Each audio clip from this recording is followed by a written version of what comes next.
Hello kids, नमस्कार. Welcome to learn Marathi language.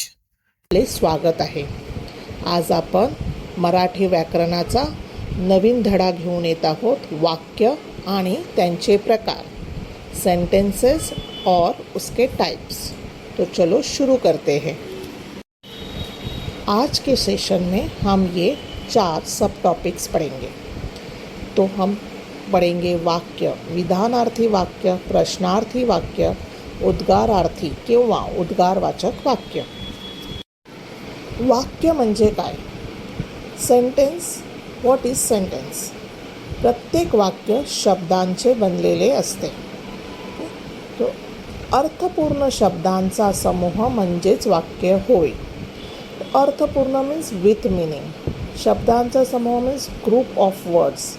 तो अगर जो ग्रुप ऑफ वर्ड्स है उसमें से कुछ मीनिंग समझ आता है तो उस ग्रुप को हम सेंटेन्स कहते हैं. वाक्यात केवळ शब्दाची रचना करून चालत नाही, तर ती अर्थपूर्ण शब्दाची रचना असली पाहिजे. तेव्हाच ते वाक्य हो सकते. तो सिर्फ वर्ड्स एक साथ आ जाते हैं तो वाक्य नहीं बनता है. फॉर एग्जाम्पल, इफ़ आई से तेजस्वी, सूर्य, पृथ्वी. अब यहाँ पे 3 वर्ड्स आ गए हैं. 3 वर्ड्स को अपने अपने मीनिंग है, पर जब हम एक साथ बोलते हैं तेजस्वी, सूर्य, पृथ्वी, तो यहाँ पे हमें कुछ मीनिंग समझ में आ रहा है क्या? नहीं. तो ये जो 3 वर्ड का मिलके मैंने एक ग्रुप बनाया है, this is not a sentence. So sentence के लिए हमें हर एक वर्ड का मीनिंग, और जब वर्ड एक साथ बांध लिए जाते हैं तो पूरे सेंटेंस का मीनिंग पता चलना चाहिए. वाक्य के बहुत सारे प्रकार हैं, पण ग्रेड 10साठी जे CBSEसाठी, ICSEसाठी जे प्रकार आहेत ते फक्त आपल्याला 6 वाक्यांचे प्रकार अभ्यासायचे आहेत. त्यामधले हे जे पहिले 3 वाक्य प्रकार आहेत ते आपण ह्या सेशनमध्ये शिकणार आहोत. तर आता आपण एक एक करून सुरू करूया. विधानार्थी वाक्य. ज्या वाक्यात कर्त्याने केवळ विधान केलेले असते त्या वाक्याला विधानार्थी वाक्य असे म्हणतात. विधानार्थी वाक्याच्या शेवटी पूर्णविराम फुल स्टॉप असतो. नाव विधान केलेले असते म्हणजे काय? त्याने काहीतरी एक सरळ साधं वाक्य सांगितलेलं असतं.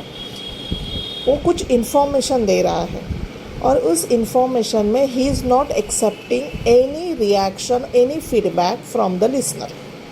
सो अ सिंपल सेंटेन्स, साधं सरळ वाक्य, त्याला विधानार्थी वाक्य म्हणतात. ते कोणतेही माहिती देणारे वाक्य असू शकते. आणि जेव्हा करता किंवा वक्ता म्हणजे बोलणारा एखादे वाक्य त्याची प्रतिक्रियेची अपेक्षा न करता, उसका रिस्पॉन्स क्या होगा ये एक्सपेक्ट न करता, खुद का ओपिनियन करके वो सेंटेंस बोलता है, तो उसको विधानार्थी वाक्य असे म्हणतात. उदाहरणार्थ, तेजस आंबा खातो. Now in this sentence we are not expecting any feedback from the listener. He is just telling a simple fact. Gomati खूप काम करते, ती पुस्तक वाचते. तो ये एक सिंपल इन्फॉर्मेटिव सेंटेंस है, इन्फॉर्मेशन देने वाले सेंटेंस है, उसे विधानार्थी शब्द असे म्हणतात. मग आता ह्या विधानार्थी शब्दांवरून तुम्हाला काही वाक्य बनवायला जमेल का? उदाहरणार्थ, भिंग. भिंग म्हणजे मॅग्निफायर ग्लास. तो वो मॅग्निफायर ग्लास है. इंग्लिश पुस्तक आहे, इंग्लिश बुक है, पेंसिल है, हाइलाइटर है और अपना बॉल पेन है. हम मराठी में इससे 5 विधानार्थी वाक्य बनाएंगे. तो मैं एक वाक्य बनाती हूँ, आप अगले 4 वाक्य बनाइएगा. लेट्स टेक भिंग. भिंग मैग्नीफाइंग ग्लास. तेजसने भिंग उन्हामध्ये ठेवले. ये हो गया सिंपल सेंटेंस, इन्फॉर्मेशन देने वाला सेंटेंस. तो ये विधानार्थी वाक्य हो गया. आप आगे के 4 ट्राई कीजिएगा. प्रश्नार्थक वाक्य. प्रश्न मीन्स क्वेश्चन. ज्या वाक्यात कर्त्याने प्रश्न विचारलेला असतो त्या वाक्याला प्रश्नार्थक किंवा प्रश्नार्थी वाक्य असे म्हणतात. प्रश्नार्थक वाक्याच्या शेवटी प्रश्नचिन्ह क्वेश्चन मार्क असते. उदाहरणार्थ, तू आंबा खाल्लास का? तू कोणते पुस्तक वाचतोयस? कौन आहे तिकडे?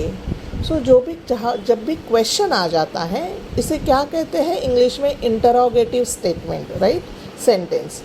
तो वही प्रश्नार्थक वाक्य है. अब प्रश्नार्थक वाक्य बनाएंगे हम. तो इस बार मैं वर्ड लेती हूँ इंग्लिश पुस्तक. इंग्लिश पुस्तकावरून प्रश्नार्थक वाक्य काय बनू शकेल? दीपाली, तू कुठले इंग्लिश पुस्तक वाचत आहेस? बरोबर. इसमें मैंने क्या पूछा है? एक क्वेश्चन पूछा है दीपाली को कि तो दीपाली तू कौन सा इंग्लिश बुक पढ़ रही है? तो वैसे आप बाकी के 4 प्रश्नार्थक वाक्य बनाइए. उद्गारवाचक किंवा उद्गारार्थी वाक्य.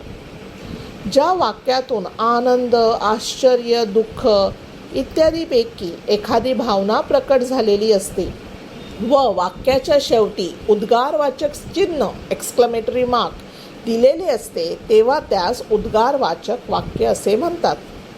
उदाहरणार्थ, शाब्बास, चांगले गुण मिळाले तुला. अरे रे, त्याला फारच लागले. तो जो एक्सक्लेमेटरी सेंटेंसेस होते हैं उसे उद्गारवाचक वाक्य कहते हैं. It's very simple. आपको उद्गारवाचक चिन्ह जर आलं तर ते उद्गारवाचक वाक्य असणार. बरोबर. तर आपण आता एक उद्गारवाचक वाक्य बनवूया. Let's take number 5, ball pen. So ball pen से हम बनाएंगे. आहा, ह्या बॉल पेनने अक्षर किती छान येते. इस स्लाइड में हम देखेंगे सारांश मीन्स समरी. तो आपण बघितले 4 टॉपिक्स. वाक्य म्हणजे काय, विधानार्थी वाक्य म्हणजे काय, प्रश्नार्थी किंवा प्रश्नार्थक वाक्य म्हणजे काय, उद्गारार्थी किंवा उद्गारवाचक वाक्य म्हणजे काय. तर हे आपलं सारांश आहे. हॅलो किड्स, नमस्कार. Welcome to learn Marathi language.